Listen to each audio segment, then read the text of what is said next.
This week we're going to be talking about the green elephant in the room for today's show. Microsoft buying Activision, Blizzard, and King for $69 billion. All coming up here at the Gamers for Life podcast.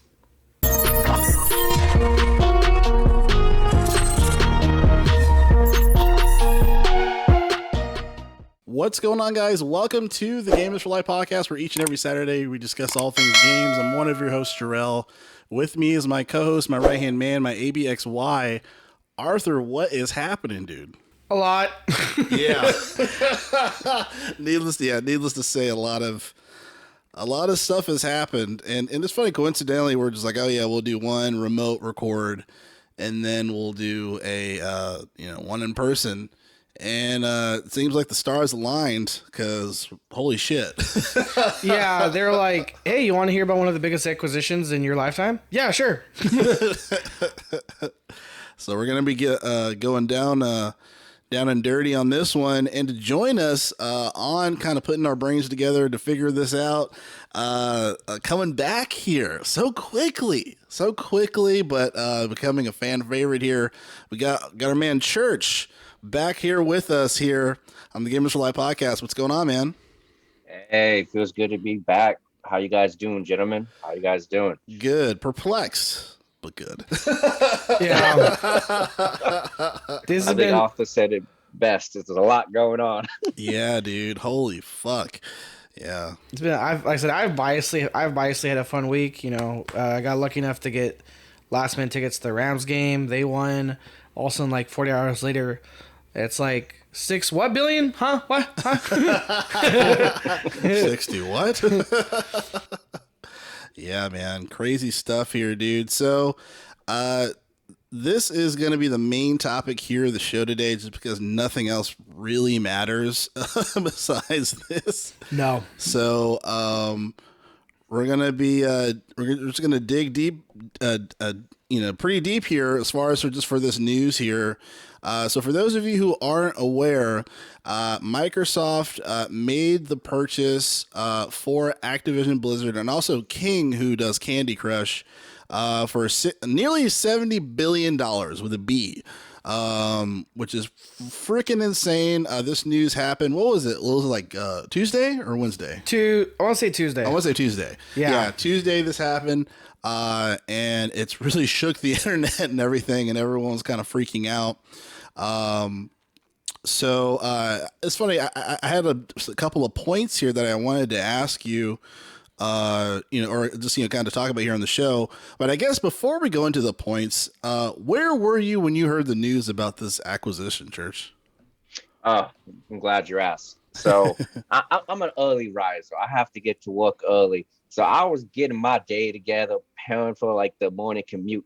And then I checked out my phone, and all of a sudden I see these headlines, 68.7 billion. I thought it was false. I did my Googles and I saw the typical news outlets that had a bunch going on. I immediately text Arthur. I was like, yo, look at this, drop this in the chat, hit up all my homies. I can't believe this is happening. So I was just trying to get my coffee. Yeah, dude, because it was funny. Because Arthur sent something to me, and then Preston from the Music Buds, he sent something to the Gamers for Life Instagram as well. So we're just like, what the fuck?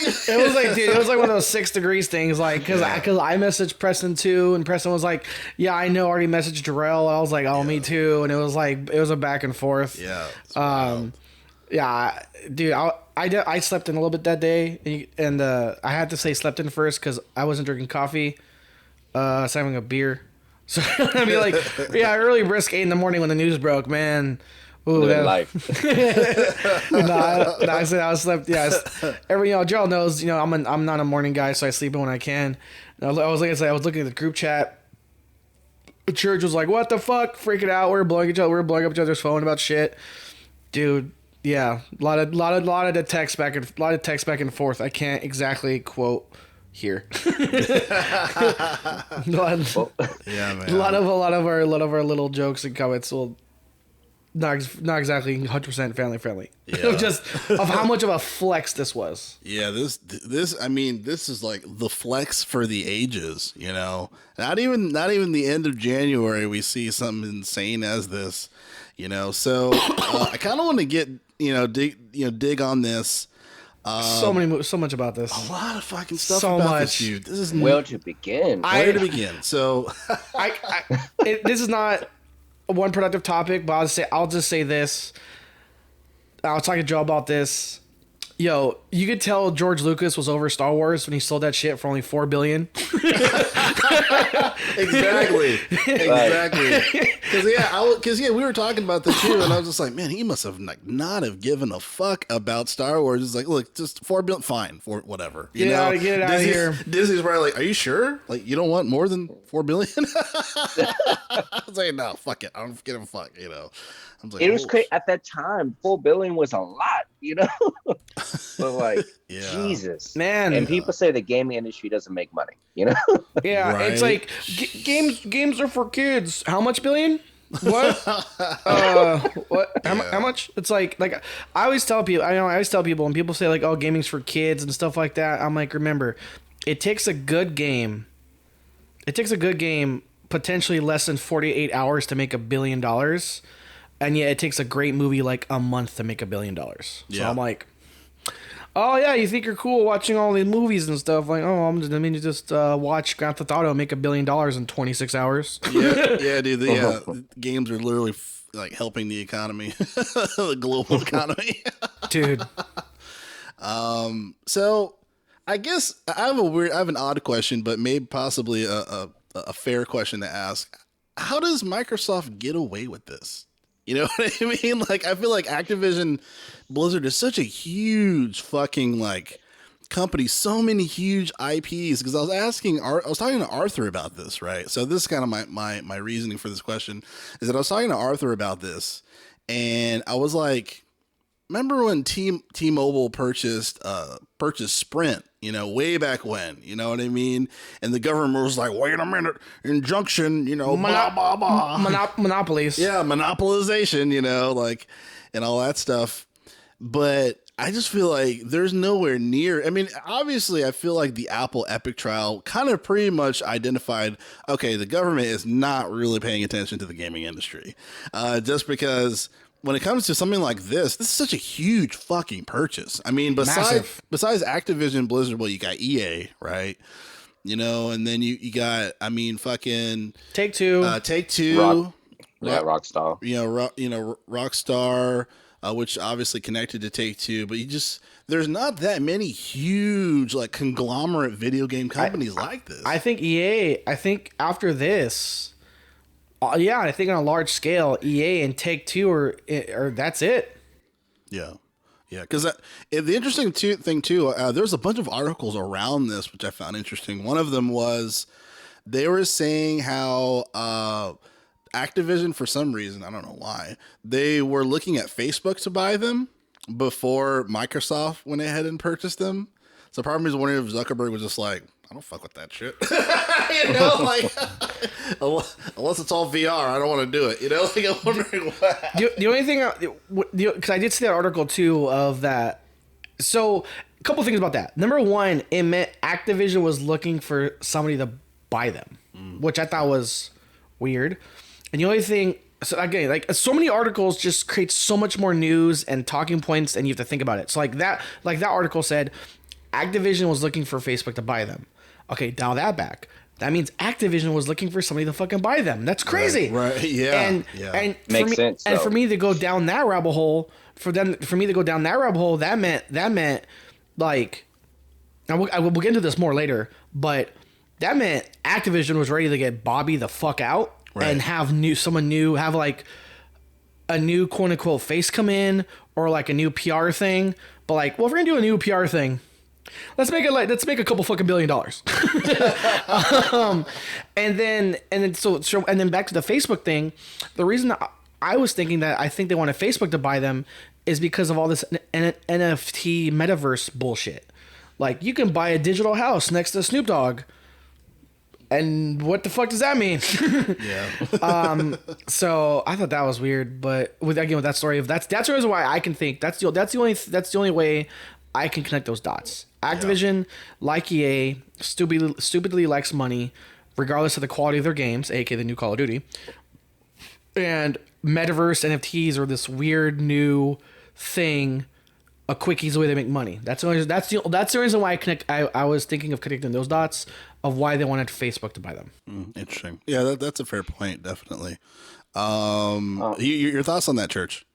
Yeah, I mean, I know we're going to talk about Bobby a little bit later into the podcast. So I have a reason why Activision Blizzard it sought out to be bought. But how Microsoft is getting away with this, to answer your question, is like they clearly buying people out. Like, they got the money at this point. yeah, clearly they're like, we're in the trillies. The quote Church real quick. Our text back and forth. In these great words. Microsoft got that fuck you money. Yeah. President's in the same thing. President was like, they got that fuck you money. I was like, oh, that's hilarious. Fuck you money. And it's just Activision approached Phil like late. It was what's crazy about this deal. Late November, they approached Microsoft with this. You know, talk about like walking over the holidays just to try to close this out and get this announcement for January. So I was under the impression that this was in the works for like months at a time. But this is something that is spur of the moment, and Microsoft sees the opportunity. I don't know how they're getting away with it. But I do think it's going to go through, but it's going to be a game changer. Like it's going to change everything, especially when it comes to Sony. I mean, just look at the stocks over the last few days. Right. Oh my God, which we'll go into. I'm like, holy shit. That's why it's hard to say we're going to that because there's just so much around this. Yeah. So what do you want to begin? And like Church, you mentioned you mentioned this was in discussion starting in November. What was happening in November? That was like prime the fucking state of California. The state of California coming after them for all their sexual harassment shit. That was prime. Like, that was like the walkouts. That was like the protests. That was like when more of this news came out of how fucked up Activision Blizzard has handled their, as we know now, fucking decades worth of a sexual harassment culture in their company. And again, so it's like when you say like this was like this discussion started in November. Okay, what was happening in November? It was all that crazy shit. Yeah. So that means to a point they knew early on, fucking jump ship. Something needs to change now. Yeah, that's a great point. Great point. Absolutely. So to start on this, I want to talk about first the list of the IPs that will be in the possession of Microsoft, and then just to be very clear too for everybody that is keeping an eye on this story. Now, the official ownership as far as this acquisition, the deal is going to officially start 2023 June. Now, what happens in June? E3. Exactly. Oh my God. So imagine the E3. Oh yeah. It's gonna be fucking the Xbox show. Like, dude, I remember Xbox came to play. We mentioned how much we've been blowing up each other's phones. I forget if I texted you this. I forget if I texted Jerrell this or Preston this. I was like, so has Xbox already won the next E3? Like, dude, it's over, bro. Just Xbox just walks up, shows all the developers they own, and be like, "Yeah, we're done." and like a handful of games be like, oh, now available on Game Pass. But let me just list the so much. Yeah, there's just a lot of reasons to jerk off. So to start off with a list of games that are going to be soon be in the possession of Microsoft. This is just to name a few games. So you got Call of Duty, Crash Bandicoot, Guitar Hero, Spyro the Dragon, Skylanders, Tony Hawk. And the Blizzard side, you have Diablo, Hearthstone, Lost Vikings, Overwatch, huge fucking deal, Star Wars, World of Warcraft. And then even though, this isn't necessarily a company that I guess I'll speak for myself that I care for too much, they still rank in millions of dollars a year. The king, you have Bubble, Candy Crush, obviously a huge one, Farm Heroes, Pet Rescue, Diamond Diary, Saga. Just to name a couple, I know there's a lot more as well. Are those all mobile games? King, yeah, listed? yeah. The last part, King, they make mobile games like Candy Crush and shit. But I mean, like Jerrell's a big Sony guy. I know Preston, we missed your game. He's a big Sony guy. Dude, can we just talk how like two of the founding fucking faces of Sony are now owned by Xbox? Spyro and Crash Bandicoot? Yeah. What the fuck? Yeah. Like, I love how, like, crime. I love how, like, it's like, oh, true crime. That's a big one. Dude, like, Phil Spencer, like, 48 hours before this happened, Phil Spencer said, yeah, fuck the console wars. You know, it's a big industry. Spyro and Crash, they're fucking mine.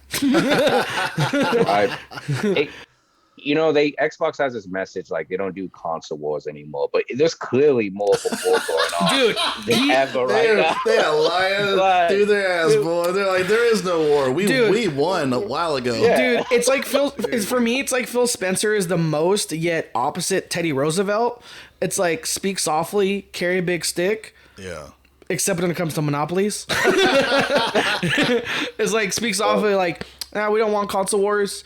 I was mentioning both you guys about this. It's like Phil Spencer gives his opinion on on the fact that Sony confirmed it has announced they have a quote unquote competitor to Game Pass coming. 48 hours later, go fuck yourself. Activision's mine. It's like, oh, it's again, like for me, like that's like my mental timeline. It's like Phil Spencer drops his quote or his little blah on the quote unquote competitor to Game Pass. Okay, that's nice. 48 hours later, oh, look what I just did today. Right, exactly, bro. So like, what's very interesting is like I was like a Sony PlayStation. I came over to Xbox this console generation, and I'm so happy I did because it's just it's paying off. Like I keep trying to preach Game Pass and the value that goes to it. And I'm sure you want to get into the details of the console IPs. But I want to point out, because it could be overlooked, this is a big move for Microsoft in terms of the mobile space, where they had zero presence. Yeah. Like the mobile games that you guys listed off, like automatically puts them in a competitive position. Absolutely. And I think that's what kind of led to them to do the acquisition a little bit. Yeah. Especially since they just got the approval to put like Game Pass on iOS. Right. So imagine, so now if they got Game Pass, an actually app where you can have like the mobile version of these games to add it to, well, like Apple has a monopoly on the hardware in terms of software, right? Everything has to go through the App Store. I think it's a strategic thing from them from a business point. So I think the mobile perspective is very crucial for the plan going forward. And you know, if it's all on Game Pass, it makes no difference to me. I'm just gonna take my phone and download the games. Right. And I think too crazy. One thing to note too is that Microsoft is smart enough to know who their market is, right? Yeah. So they would never take a mobile game and have it be in a game where it's not known for that. Right. Yeah. So they know like not to do that in like a Gears of War, you know what I mean? Or to do that in like another huge title, since they already have this company that, you know, is known for that and will be connected to, you know, to me, it seems like they're just going to keep the oiled engine just to keep running. You know what I mean? Because they've already, like, you know, kind of what you've been talking about, this is already a huge business move for them. And just, you know, if it ain't broke, don't fix it, you know, and then just add additional things or whatnot. But I 100% agree. A couple of things, too, on the IPs. This is really exciting for games like Overwatch. I know, remember you, Arthur, you were talking about originally how, you know, there's a lot of skepticism as far as, hey, I don't know if we're going to be playing this game. Like the game getting pushed back. Leadership was leaving. There's a lot of multiple factors, both on the front end, meaning just as a face value gaming side, why the Overwatch community is leaving the game. And on the back end side of Blizzard as a company, like, hey, I don't want to support this company. And, you know, as we mentioned past in episodes, it's like both sides of that fence were just increasingly pulling gamers away. Yeah. It's like, hey, it's like the gamers are asking for these characters, these features, And Blizzard's like, go fuck yourself for not doing that. And it's like, okay, well, let me keep playing this game anyways. Oh, Blizzard has been doing what? Sexual harassment for the past couple decades? I don't feel comfortable playing this fucking game. Yeah. And I mean, so like I was telling Jerrell, like even Ivan, you know, my housemate, he's talking to me, he's like, dude, I kind of want to play Overwatch this week. And we haven't like said that in fucking years. Yeah. So maybe this is like with this new, again, for both like I said, both the front end, meaning the gaming side, and the back end, like morally or just, you know, like who, like, you know, I feel comfortable knowing it's I can't think of the words, but like respectful. Those are not the right words, but you know, I'm trying to word the best I can. Yeah. Is I feel comfortable playing this game. Also, at the same time, it's a fun game, and they're listening to the community and stuff like that. And Xbox has been very known for years for being one listening to the community, and two, transparent. Yeah. So for both these Activision and Blizzard IPs, I wonder what type of improvement we're going to see. Because compare this to the last acquisition, that was the running joke of like, oh my god, Bethesda got bought by Xbox. Guess what? For the first time in their fucking career, Bethesda's going to have to release working games at launch. Right. Because that was immediately what people thought, is the second Bethesda went under Xbox, one of the first things that people were thinking of is the quality of the games are going to go up. And that's exactly what people are thinking about this. There's like the new meme is like Xbox realizing how shitty and how broken the code is for Call of Duty, and they're like, fuck, we got to fix this. So it's gonna be interesting to see like again how much Overwatch 2 futures and change now that Xbox and Phil Spencer's behind the wheel. Yeah.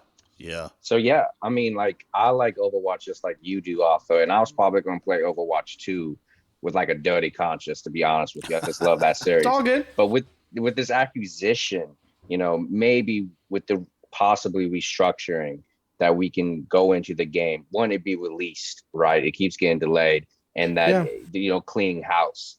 And I think that's cool. And you speak about the quality improvement when it comes being on the umbrella of Microsoft. And I'm excited for COD because honestly, I'm thinking of possibilities of not just like the engine. It's like, imagine if we had id Software, the people who make Doom Eternal on the Bethesda, so sharing that software with Call of Duty to make it a crisp 60. Like the possibilities are endless. What I see what's happening with them. Can you imagine if the next COD Zombies is made by fucking id? That's what I'm saying, right? Yeah. Sploosh. I mean, just like, again, these are the possibilities. You know, I don't know what will come to fruition, but that's what I'm saying. Like, it just shows. It's exciting time. It's exciting. It just shows how much. It just shows how much notoriety, respect, and trust and quality the Xbox Microsoft name has to it. Yeah. Like, you know, I mean, again, with the Bethesda purchase, again, we immediately thought, oh my god, Bethesda's gonna make working games now. Fuck yeah. Right. And now we're like, and you know, and all these Call of Duty fans that have been leaving Call of Duty in droves are like, holy shit, the game might fucking work now. Yeah, exactly. I mean, and then also too, just kind of me being a PlayStation fan, like, but you know, a fan of Game Pass as well, Crash Bandicoot. You know what I mean? Like being under the ownership, obviously Activision Blizzard, and then having to have like the Blizzard ID bullshit. You know, and it to me, it made me really sad for that particular company, or just for you know, the makers. But now that this acquisition happening, you know, now they can continuously make some more Crash Bandicoot titles. It makes me excited to actually play the fourth one, because I wanted to play the fourth one, but I never got to because all this fuck shit was happening. I was like, you know, I don't even want to play the game, you know? And so now I just feel like they're in such a position to really restart a lot of these games that were under the ownership of Activision, and we didn't hear anything about it. Like even like Prototype, you know what I mean? Another one where it's like, I would love to see a sequel of that. True Crime, like we just mentioned, you know, I would love to see a revisioning of that, especially because fucking, you know, Rockstar, they want to take their sweet fucking time with Grand Theft Auto. There's like, dude, Church, like you said, the potential's endless. It's like, dude, I'm looking at these fucking IPs, you know, and these possible partnerships. And, you know, and there's just like, I remember how big the news was that Sony loses flagship game to Game Pass, and that was MLB The Show. Mm-hmm. That's a niche title. Yeah. Spyro, Crash, True Crime, Blur. Again, like, and look at the fucking Blizzard side. Diablo, World of Warcraft. You know, even if people that have never played a game in their life, they have heard of they've heard of World of Warcraft. Yeah. And it's all under it's under the Microsoft banner now. Yeah. Definitely. Exactly. And it's like, go ahead. Yeah, I was just saying, like, going back to like Crash and Spyro, just imagine if studios like Rail gets a hold of those titles, right? And just the collaboration that can potentially come from that. But I do, since we brought up so many games that have a similar function, I think, Arthur, I might have talked to you about this. And Jerrell, since you've been a Sony fan, I think Sony's in a position where like Microsoft is running multiplayer, right? And they have a hole right now. If Call of Duty comes to be exclusivity, and maybe we can talk about that later in the episode, but like Sony doesn't have a first person shooter. Like they have no other first person shooter potentially at this point. Like I can't think of anything on their console that can rival a Halo, an Overwatch, a Call of Duty. I mean, of course, Apex Legends is free. That's going to be everywhere on every multi-platform. But it's like I think Microsoft is cornering the market in that area. Oh, absolutely. It's crazy. You make a great point. That's very true. I mean, you know, there was Battlefield, but then, you know, Battlefield fucking took a shit. You know what I mean? So, Broken Field. It goes back to Broken Field. I like that. It's something you mentioned with the whole FPS thing. It goes back to like the old if back during the console wars, it's like the one sentence description. Sony was known for its narratives. Xbox was known for its cooperative shooters. Yeah, and honestly too, Sony they used to have some decent shooters, but I just feel like they really gave up on those franchises, like Killzone, for example. You know, like that was a really good game. The Resistance, yep. You know what I mean? So it's like, but obviously they don't compare to a Halo or a Call of Duty. But so those are some pretty solid shooters. But yeah, I just feel like they're really undermining.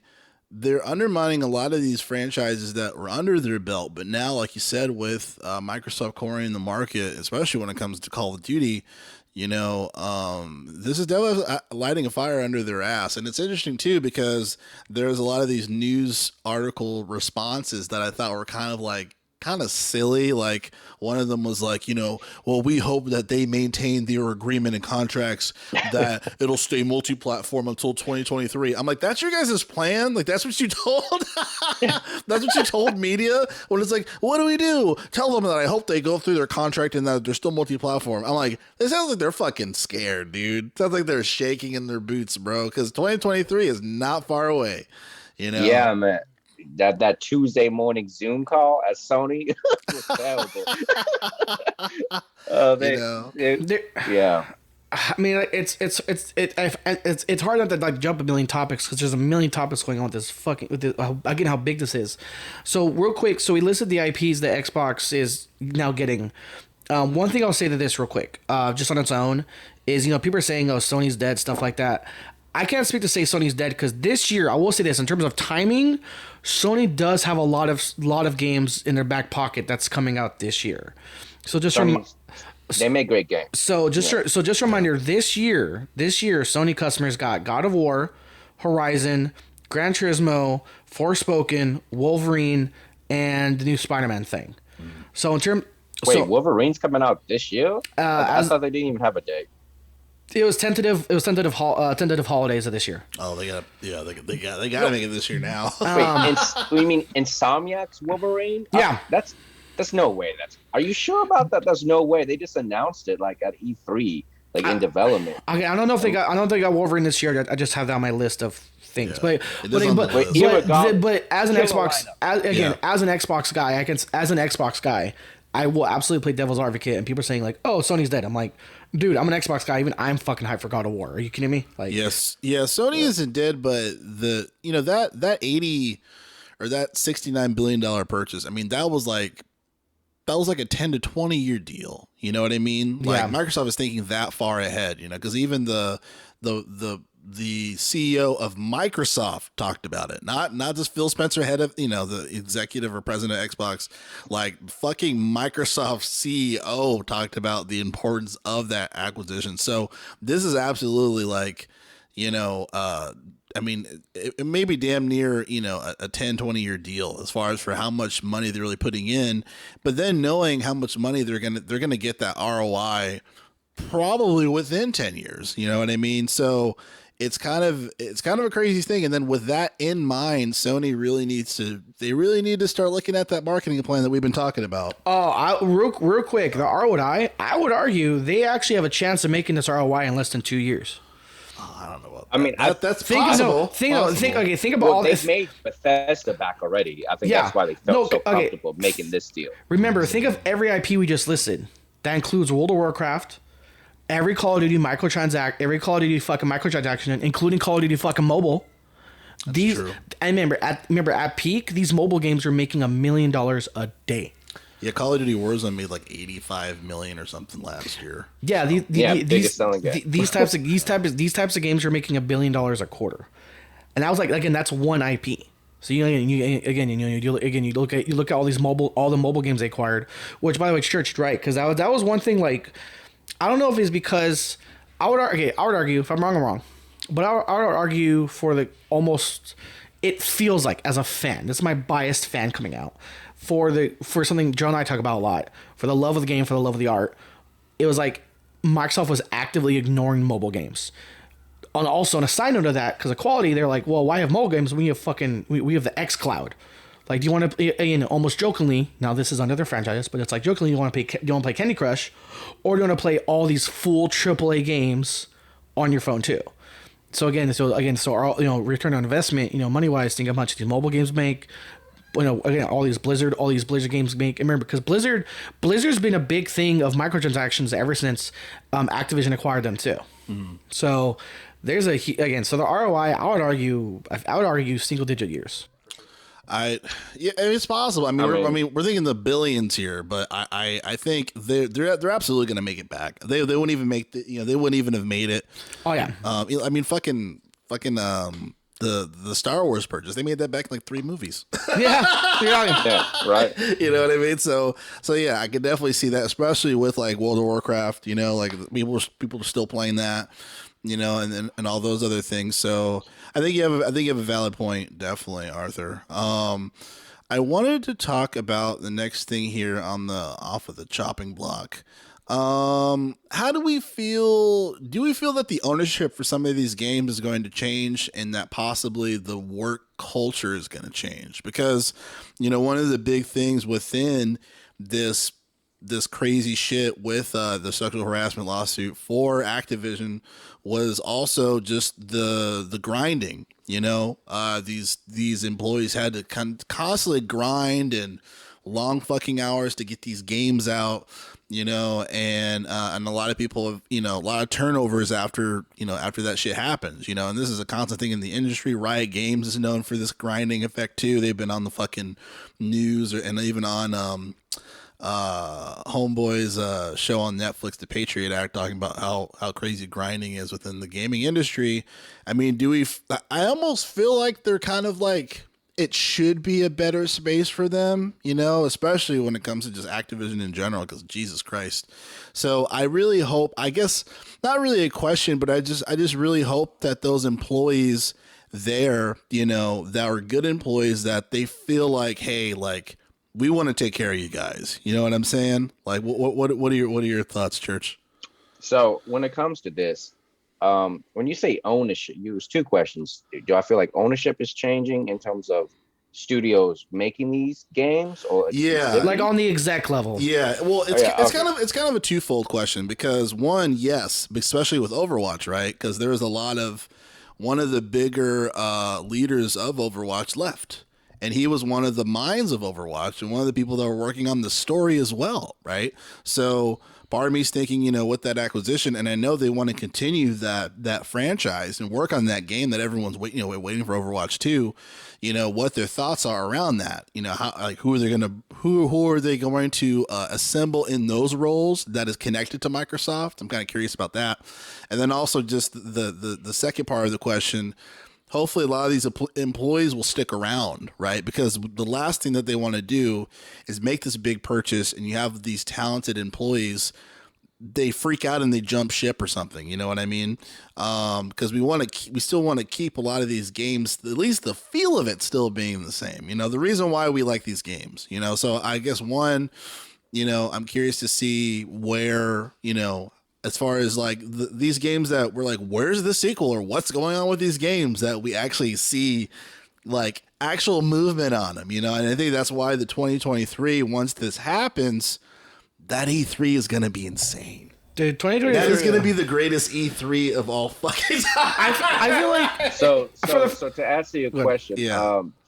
I think the ownership of it's going to be exclusive. You don't spend this amount of money not to be exclusive. Yeah. I don't. The game developers who's making it, I think the guy will come back to Overwatch 2. Phil is going to reach out. They're going to fit. But I think who's ever developing the game is going to stay. They may grow the teams. The only one that's probably going to change is possibly the studio is helping with Call of Duty. But in terms of like war culture change, I think the sexual harassment is going to, you know, be worked on, restructuring there.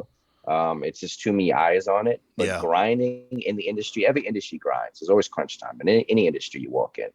That's just the culture. It's always going to be there.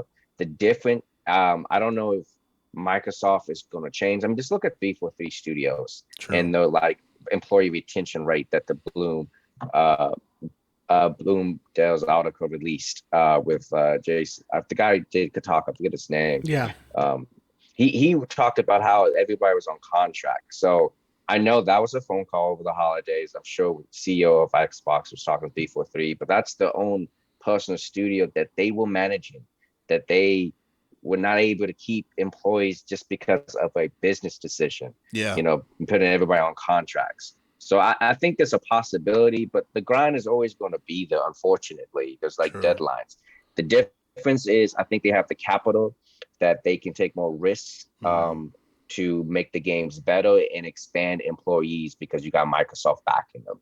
Yeah. And I think that's where that can be alleviated at some point.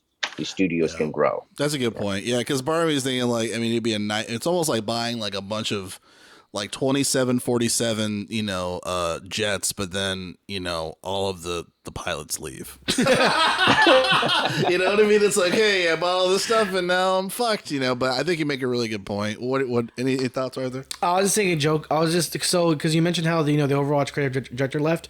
Remember, he left and he joined that, like, Justice League super team, the Justice League super team of other people from BioWare that left, from Bungie that left, from 343 that left. They formed their own super team, and it's like it'll be funny in 2 years if Xbox buys them too. I was just about to make that joke. It's like, hey, so we bought Overwatch. Where's the creative director? Oh, he left. Him and the guys from BioWare and the people from Bungie and the people from 343 and the people from they all formed their own little club. Okay, so they're less than 2 years old? Nah, it shouldn't cost that much. It's like that meme where they hug. Yeah. But I'm hoping the work culture changes, because that was a big thing in Blizzard. Blizzard had a long trail of people walking away because the wrong fucking people were making decisions. I know we're going to go to it because you have them to topic. Yeah. For example, like, so now, I don't want to transition, but it's like, you have how many, like, for example, these other companies, Chinese-based, were making a lot of decisions behind the scenes for Activision Blizzard. How do they? How? I'm not trying to. We might have to transition. Fuck it. Of like, because that's what I'm thinking. Of like, because that's my thing is like, how much of the execs can change, or like again the culture of it change and the business side of it in terms of like the shitty fucking microtransactions from microtransactions to sexual harassment. With like, the other elephant in the room, fucking Tencent owning a significant, or I don't think they still own, how that works. Yeah. Tencent previously owning a significant chunk of Blizzard Activision, and Tencent was a major reason why, Blizzard was making all these fucked up decisions. Like, oh, you mentioned Hong Kong, oh, you're fucking banned. The new Diablo game is mobile. Blizzard is hugely focused on microtransactions. Yeah. Blizzard's gonna release Heroes of the Storm, a game no one fucking asked for. Hey, League of Legends is Tencent owns League of Legends. Let's make another League of Legends, but throw fucking Blizzard characters at it and make a shitty fucking game that no one cares about. Just there to make money. Yeah. So that's to the next topic, but that's the other thing I'm concerned about is on the back end. Now that Microsoft has acquired Activision Blizzard, what say if anything does Tencent still have? Yeah. I mean, before going into that, just speaking on like leadership change, it's kind of hard to see who's in position to take over for change. I think when it comes to Bobby, I think the writing's on the wall. I mean, I think that's why he was shopping for a company to buy them, because he's just trying to get a payout. And Yeah. it's like, and that sucks that it has to happen, right? We have to pay this man this amount of money for him to go sit in the corner to hopefully bring about change in the company. What a piece of shit. Yeah, right, exactly. Yeah. Yeah. But I think there is going to be some change. I think of all the points mentioned earlier, Microsoft is all about being transparent, and Yeah. they're going to talk about it. Definitely. And transparent, and not only transparent, but like hold them accountable. Because remember, Phil Spencer did say they're going to think about restructuring their relationship with Activision Blizzard, aka Bobby. And now it's like, now that, well, he's on your fucking team, what are you gonna do about it? Right. Yeah, definitely. Yeah, I'm so glad he's gone. Dude, They will be, dude, like, because he's just like so much. Yeah, just I mean, even just from like even before like the sexual harassment stuff, hearing like laying off those people, like a lot of those Blizzard employees, them getting like gift cards, like goodbye gift cards. And remember, these layoffs came from the most successful financial quarter in the history of that company. Right. It wasn't like the company was doing bad. It was just kind of like the most successful quarter in the history of that fucking company. And they're like, we're gonna lay you off. Here's $200 in Battle.net gift cards.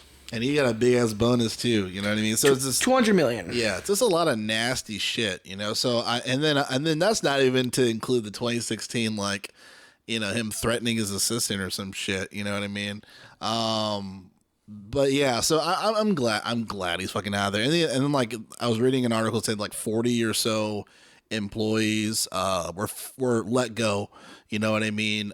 So that's again that toxicity, getting out of the culture. So yeah, man, I feel for those employees. You know what I'm saying? Like I want those employees to feel comfortable, to be able to work in an environment where they feel like they're valued and that they're being heard.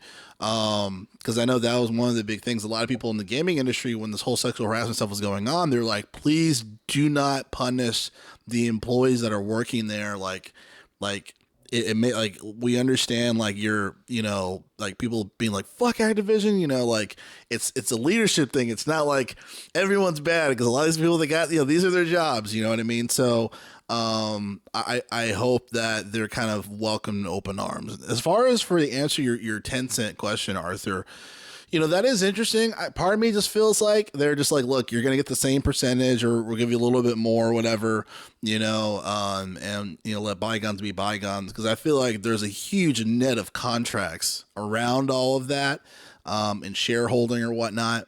So, I don't know how much. Part of me is wondering how much they'll have on hold with the King purchase, with the Candy Crush stuff and all that. So I'm wondering how much they have control of that, which would be interesting. But I don't think I'm hoping, none of that really affects the game. Another question too, I hope Microsoft doesn't dive into this, or just very like discreetly, or just rights don't know, the whole NFT shit, bro, because Konami, they recently had an NFT auction of some like old school characters or whatever, Castlevania stuff. Yeah, and they came up, you know what I mean? But that was a very secluded thing. Yeah. It wasn't in like a really big notable game. So given this big purchase, I really hope they're smart when it comes to that. One thing real quick with Tencent, for me, that gives hope. So remember, Tencent on face value only had a 5% ownership of Blizzard, but made up a vast majority of their big decisions. Again, the fact that the whole Diablo game, their brand new Diablo game, a game that helped build the foundation of the company, was fucking mobile. And I don't care how many times I quote it, I just can't get over it. To the fans' face at BlizzCon, you guys don't have phones? that was when so many people including me was like, fuck you. Again, that was even before all the behind the scenes stuff of like the culture. That was the front of house shit at the quality games, and their focus was just like, you guys don't have phones? Fuck you. You need to build your business on fucking phones. You build your business on computers and eventually the consoles. And again, that was a big part of Tencent. But my ray of hope is connecting the dots here is because China has hard lockdown on gaming. I think Tencent's power in industry has vastly dropped.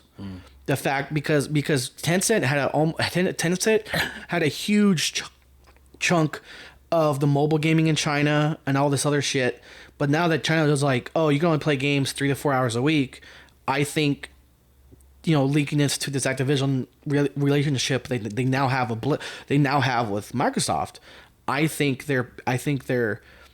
think how much clout they have in the industry, or how much say they're gonna have with Microsoft, is now vastly decreased because their main influencer, their main foundation was Chinese market, and now Chinese gamers can only play 3 to 4 hours a week.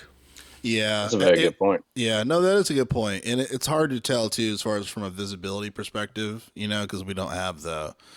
I don't think it would be a 10K report, but it would be a financial report for the showing, the public acquisition details. If I did, I would have pulled it up, but yeah. So we'll just have to see what happens there. But I think that's a very notable point.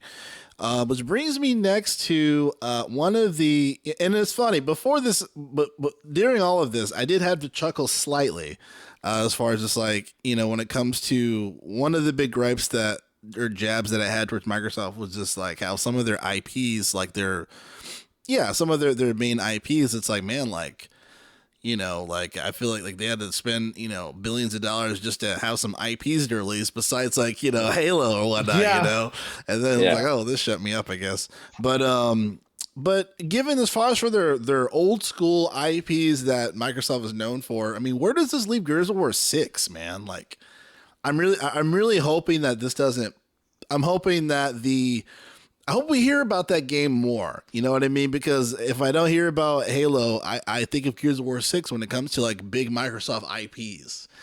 So I'm curious to see where that is within all this. Like, obviously, like, they still own everything of that, but it's just in general, like, it's kind of separate from this. But it's like, where's Gears of War 6? I mean, I think it's being developed by, the Studio Coalition? Yeah. That makes them? Yeah. I think Gears of War 6, I think they finish off the second trilogy that they have going on with the story.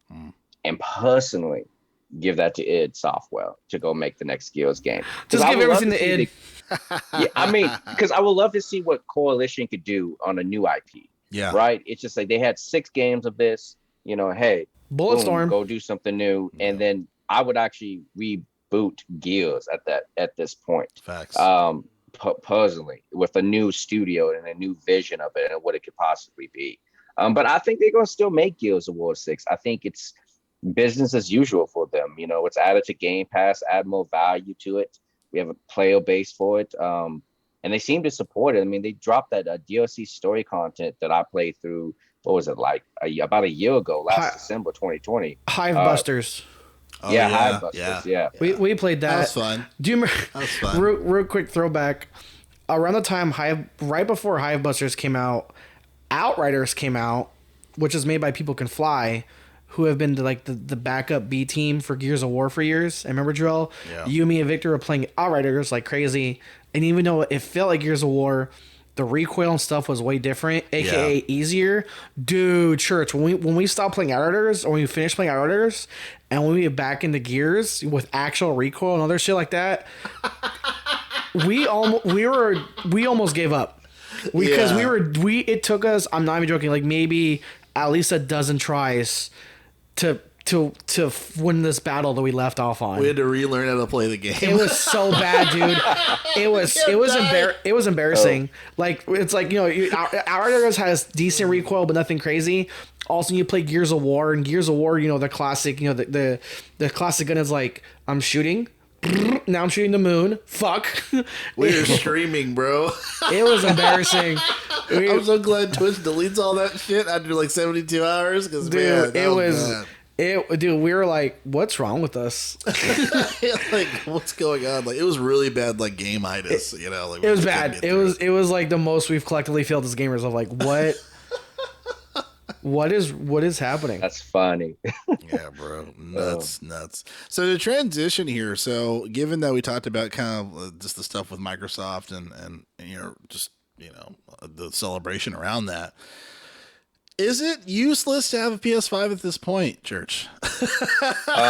No, not at all. Actually, I mean, let's not get it twisted and tangled like an Eddie Espresso. Like like Sony makes good games, and PS5s has hitters coming through, and I think because of the console war, like this announcement was announced and the Sony stock dropped, right? Yeah, and it really put Sony in position to ask, like, is making some of the best gaming experiences you can have on console enough to keep people? And that's a question they have to ask themselves this week. Do we need to invest into something else? Because Microsoft or Xbox, right? They have the support of Microsoft to spend these billions of dollars to make these new acquisitions, new IPs. They're coming to play. So PS5 is not useless. We have great games that also listed out earlier that's coming out this year. Horizon's going to be killer. God of War is going to be killer. So if they invest into IPs, I think it can be fundamentally different. It's just whether or not you're going to get the bang for your buck. It's $70 versus a $1 entry for Game Pass when it comes down to. Yeah. I do have ideas about how Sony can possibly like respond to it. Buy Take Two. Oh, excuse me. Cough. Get rid of Jim Ryan. Right. So I think I guess I'll just go into it. It's just Sony could do some acquisitions of studios. I mean, the biggest ones that come off the table is Capcom and Bandai Namco. Capcom it's a good investment. Resident Evil's been killing it for a few years. I think they're worth like maybe $4 billion. Sony has like maybe like 30 billions worth or something, like 60. The company's worth. So they can acquire it, and then you got Monster Hunter, which is just killing it. It's a good franchise to pick up to make exclusivity. Bandai Namco, since Sony, it just fits with the model they have going their on style. right now. Yeah, I mean, they own Crunchyroll, so if they own all the anime video games, right? Yeah. Bandai Namco makes all the anime video games. They got Tales. They bought Evo. Bandai Namco came with Tekken 7, right? So it kind of fits with the acquisition already. I've heard some chatter on the internet about Sega. I really think if Sega is going to be bought, it's going to be by Xbox. Yeah. Phil Spencer has been like, nurturing that relationship over the years, which would be a big blow to Sony because of the Persona series. But I think Sony could come back, and I think they should buy some of these studios and do a PR stunt about when we purchase studios, we don't make it exclusive and just take Nice. You mentioned a good point with Capcom, because remember the last Street Fighter was a Sony exclusive. Yeah, it was. And they own Evo, so it just fits with them. There's definitely a couple purchases that would flow with the Sony style. Platinum. One thing I was thinking of, somehow Nintendo has got heavily involved in this with their exclusives via Bayonetta 2 and 3. But with some of the games that were hugely popular during the PS2 era, Platinum Games, the makers of Devil May Cry and stuff like that. As my cat's destroying my door. Does Platinum make Capcom publishes Devil May Cry, but Platinum makes the game? I forget who's the publisher, but Platinum makes them. Yes, Platinum makes them. Okay. Yeah, Platinum makes that style of gameplay with the fighters, right? It'd be crazy if somebody puts up Platinum Studios. I'm sure they're looking for it. It's just like you have a lock on that type of game style play. I think they work for everybody. I think that Xbox game with the Dragon was a Platinum game that got canceled a long time ago with Microsoft. So, I think Microsoft tried to buy them in the past. I don't know if it came through, but I think Platinum was a purchase as well. What do you think? You make a really good point when it comes to just focus on some really legit studios. I think that's, as far as the purchase, I think that makes a lot of fucking sense. I think they should maybe look at Rocksteady. I think that would fit really well. They need to. I don't know what's going on with them turning down Kojima, but they need to fix that friendship, bro. They need to fix that friendship, because I know he has his own studio. And there is rumors going around as far as for him pitching a game to Sony and they turned it down. I don't know how true that was, but I know Microsoft was kind of like keeping tabs around that whole situation, right? So with that in mind, I'm really curious to see if they can make some really smart studio decisions. Like you said, I feel like Rocksteady would be a good one. Platinum Games would be a great one. Anything Kojima is doing would be amazing. It's just, I think they really need to lean on studios and really just push through. Push through on some of these titles that they're working on and have them come out, start thinking about the next Last of Us, start thinking about all these other things, just really pushing these titles out and still having them with the same great Sony quality. I'm a little worried about Forspoken, because I hear that it looks great, but I hear that it's like an empty world. So kind of like Anthem, you know what I mean? And I hope it isn't an Anthem situation. But I worry about that a little bit. Not gonna lie, the more I hear about Forspoken, the less I'm hyped for it. It's like a Square Enix game, right? Well, and also I feel like we've been here story-wise, I feel like we've been here a million times. But because remember when Forspoken was first debuted, it was debuted alongside the Unreal 5 engine debut, and they're like, look at these rocks. So previously there would be a couple billion pixels. They're like, yeah, we have like hundreds of trillions of pixels. You're like, and like everything is live now. And we're like, holy fuck. And then that game eventually became Forspoken. And then, I don't know. Like I said, the more I hear about it, it's like, I feel like story-wise. I feel like the more I hear about it story-wise, it's like, if it just feels like a game I've played before. Yeah. Like nothing crazy new to add, except for like, again, how beautiful it's gonna fucking look.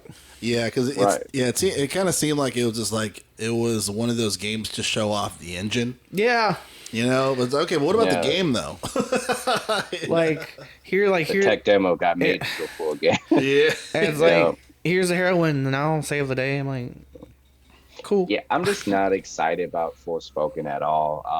It never caught my attention when it was announced. And it still doesn't to this day. I just, Square Enix has burned me a few times in the past, like I guess Final Fantasy 15. Avengers. Yeah, Kingdom Hearts 3 as well. Avengers. God. Sorry. Yeah, I could do 3 hours talking about Kingdom Hearts 3. Don't get me started, bro. The disappointment around Kingdom Hearts. Sorry, it feels like. Let me hold on. Let's segue for a second. Dude, you and I both. Let's talk about it. Let's talk about it. We're here. All right, man. It's just like, you could have. I played all the games, man. And there was a game on the 3DS called Dream Drop Distance.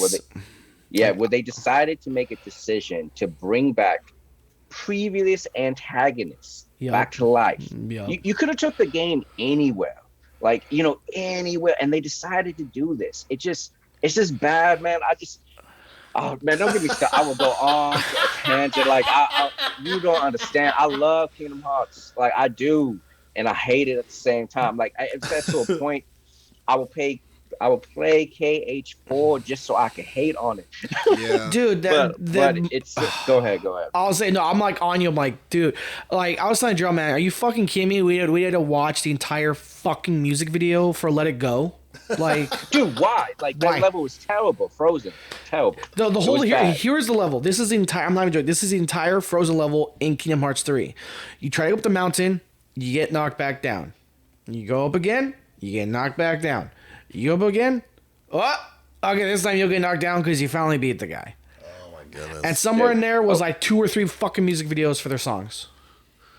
Gameplay was phenomenal. They incorporated everything they did from PSP, Everything. Dream Drop Distance. It was cool. It was fun. But you got no answers to the damn story None. that's been going on. None. Oh, man. It left it on a cliffhanger. I want to know what's in the black box. I've been waiting forever. Dude, but like the gameplay was the best. I think one of the best incorporations of mixing Kingdom Hearts with Disney. Real quick, I know you again. You and I can both go on this forever, but real quick, I think magic. Though, man. I think magic, though. I think one of the best things they did to incorporate Disney to that, on top of like to add things new, were the rides. That was fucking cool. Fantastic, that was fucking cool. And not only was it just any rides from Disney, it was specifically the Parade of Lights rides. So it wasn't just a Thunder Mountain train. No, it was like the Christmas lit up Thunder Mountain train. Wow. It wasn't just a pirate ship. It was the Christmas lit up pirate ship. But yeah, so Square Enix has had some huge fucking letdowns with some major IPs. You couldn't. I mean, following the major success of the Avengers, to have the event for me, I know people are split on this, but following the major success of the Avengers, to have not the rights to the actors and stuff, I feel like they fixed it better with Guardians of the Galaxy, but just timing. Yeah. But the timing of it following Endgame and all that was just like, oh, this isn't Robert Downey. You know, I feel like if they would have released it, I feel like if they would have released it 1, maybe 2 years later, that aspect would have been just fine. But the timing was just weird, enough to where they put themselves in like, oh, cool. Oh, that's not Chris Hemsworth. Yeah, I mean, it just the Avengers. I put so many hours in that game. It's just I could go on another tangent for that one. But just close out of Square Enix. It's just like they have a bad reputation, and so like maybe Sony can make investments into studios. I think they could also just double down on the studios they have. Like Insomniac, in my personal opinion, best publisher out there right now. The quality of the games are just kind of killing it. They kind of haven't really missed. I think there's an argument to be made there. Yeah. Yeah. I mean, I think it's definitely the top contenders right now in terms of like at least first person player games, single player games. Yeah. So if they just expand those studios and invest in new IPs, like, yo, get the teams that's already making magic, have them hire more people to, duplicate that for something new.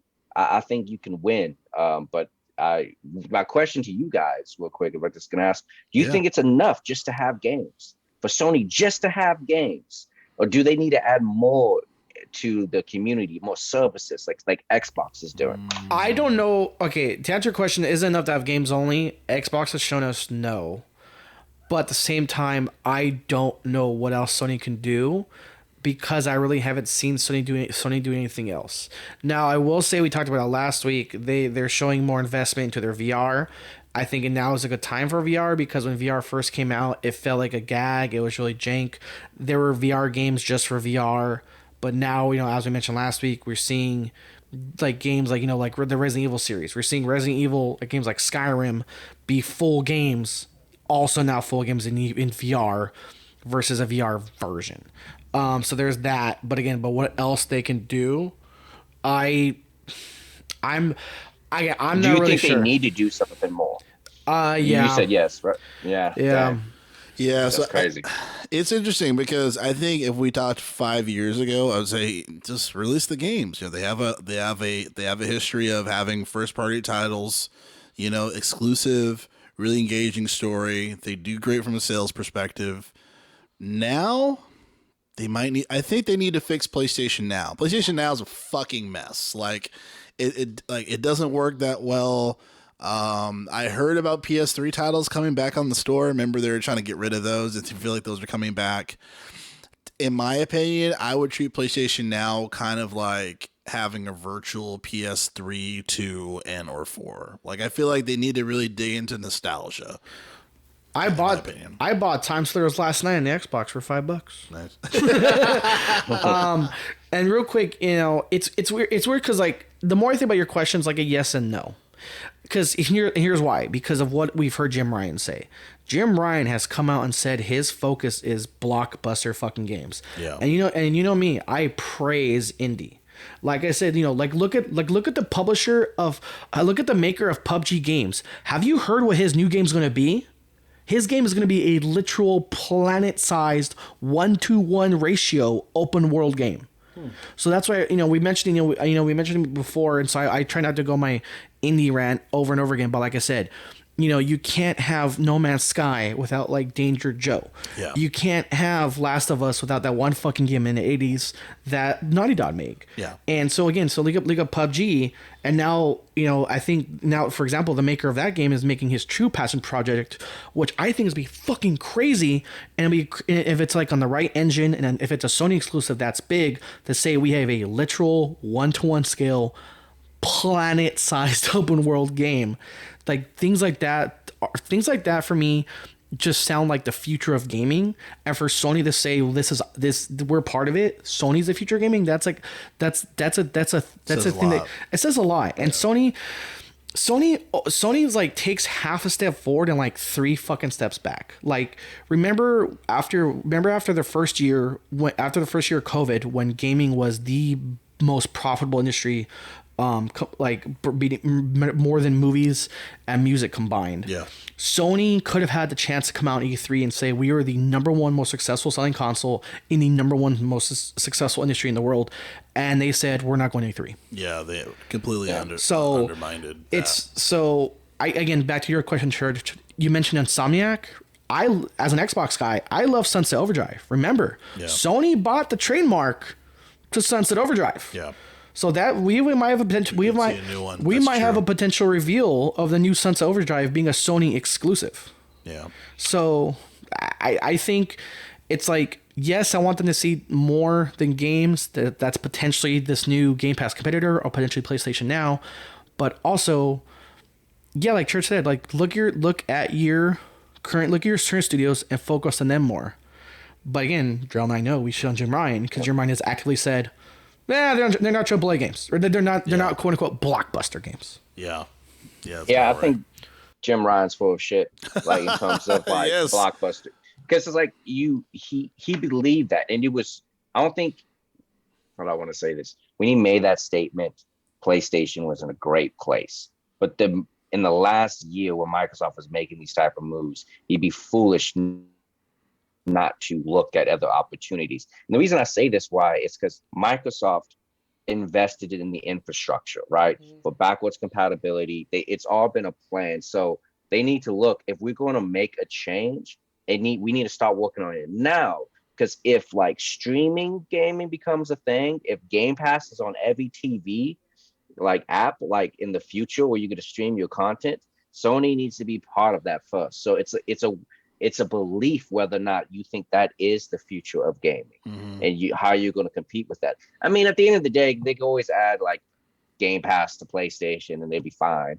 But we'll see what happens. But like they need to start looking at that as potential, because like PlayStation Now is like, who cares? Yeah, day one exclusives. What are we talking about? Exactly. Like, I was gonna say you mentioned the future. You mentioned the future of gaming being more streamlined to the TV. Netflix. Who'd have thought 5 years ago we'd be saying Amazon has a gaming studio, Netflix has a gaming studio, AT&T bought half of WB Games. Yeah. We mentioned Rocksteady. That's still up in the air whether Rocksteady is going to be independent or whether Rocksteady is going to be under fucking AT&T. Yeah. You know what I mean? And so now I will say this. I know I stepped away to use restroom real quick, but you mentioned in terms of acquisitions. Did we talk about your boy, the king of rumors? Who's your boy? Whoa, the king of rumors. I'm not talking about him until something actually happens. Actually, I talked to him about a little bit about Kojima. Oh, Kojima, yeah. Of like, we did talk about that. Of Jim Ryan needs to welcome Needs an I'm sorry. Needs a fruit basket. needs to welcome Kojima back with an open arms and open mouth, because that guy's fucked up. Yeah, that guy's fucked up that relationship. Well, not him personally, just on the large scale, Sony to Kojima. I guess one of the last things I'll say about this is that I feel like Sony really needs to look at like Nintendo. You know what I mean? Because I feel like there's so many, like, Microsoft is so great with adaptability and then strategy, when Nintendo also is good with their strategy, like what works for them. Because like what they do within their own house, like they fucking kill it. You know what I mean? Because I think the Switch has been the fastest selling console in the past couple of years. You know what I mean? So it's like whatever they're doing, you know, and how they're doing it, you know, with the very standard "if it ain't broke, don't fix it" model. I feel like Sony may need to kind of lean into that department because I know they can't compete with Microsoft on a software perspective, especially when it comes to PlayStation Now. They just don't want to do it. You know what I mean? Unless they have different leadership. If it's not Jim Ryan, someone really just to think about as far as like, okay, we need to really attack this, but in a way that's Sony. If they try to be a Game Pass, they will fail. You know, they just don't have the capital like Microsoft. So they really need to They really need to put their heads together and think about this and start showing up to fucking show up to fucking game and dude, conferences. For and fuck's sake. like you mentioned, I mean, Nintendo's is just a different beast, my brother. Because let's be honest, when Microsoft made this acquisition, Sony stock plummeted. Nintendo stayed the same. Exactly, that's a great fucking point. Exactly. Did not get a hit because Nintendo is a different beast. Yeah, exactly my point. Nintendo is like the type of company like Xbox and Sony have to have sales and discounts and shit. Nintendo has the balls to say this game came out 20 years ago. I don't give a fuck. This game costs $60. Like they do not care. Yeah. Like Nintendo is like quietly like this fucking baller G of like, oh fine, you want to adapt? Fine, here's this shit. Bam, Sega Genesis and N64 games and this new pass coming out.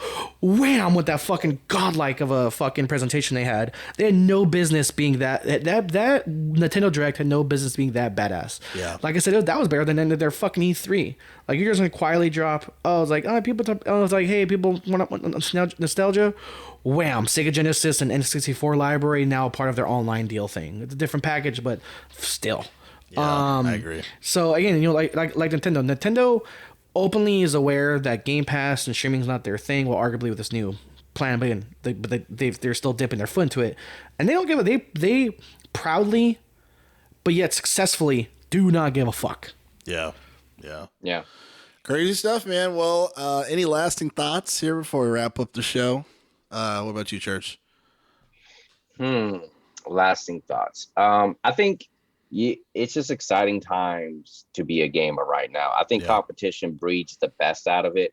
And I think the long, diehard Microsoft fans that love Xbox is finally about to see, you know, some rewards for the loyalty. And it's just exciting to be over here on Xbox. Yeah. Game Pass, like every week I'm checking to see what new is dropping. Hitman Trilogy just came out today. We got a day one release for like Extraction. It's just it's a good time. The value is just incredible to beat, and I know it sounds like I work for the company. Like, yo, this guy's giving him money. So let me walk you to my team, and that team is called We Dick Ride Game Pass. I don't know, man. I was just saying that. Go ahead. Oh, to finish my thought, it's just an incredible value if you were like on a budget, and I'm excited to see what happens next. Like you said, E3 this year and next year. Oh my God. Ridiculous. Go ahead. Dude, Microsoft is just surrounded by dubs right now, man. I mean, a couple things. You mentioned Game Pass Extraction, dude. I've been playing all day. Fucking Church and I were playing that right before this recording. And I'm like, that game is like, and the cool thing about Game Pass is like, I'll be honest, I really just whether it's release time or just whatever, I'll be honest. Was I going to play? Let me rephrase that. Was I going to be willing to buy and play Extraction? No. Now it's on Game Pass. Holy fuck! I love that game. Like it is so good. And again, I mentioned a million times. Even if games eventually go off Game Pass, the biggest thing with Game Pass is and always has been, it's like, in a good way, a gateway drug. It introduces you to these games you wouldn't have played otherwise, to these publishers you wouldn't have known otherwise, to these developers you never heard of. Yeah. You know, Deep Rock Galactic is making this huge fucking comeback. Like Deep Rock Galactic, which I started playing because it was on Game Pass, is now making this massive comeback both on PC and Sony. Because it was just released on PlayStation. It was just released on PlayStation not too long ago. Another thing with Game Pass is, as my cat's destroying my chair. is real quick. Phil Spencer did an interview with WindowsCentral.com in terms of how does this acquisition affect Game Pass. Quote: Microsoft plans to have as many Activision Blizzard games in Game Pass as possible. So that just shows how much this is linked to not only the future of Microsoft, but the future and the value of Game Pass.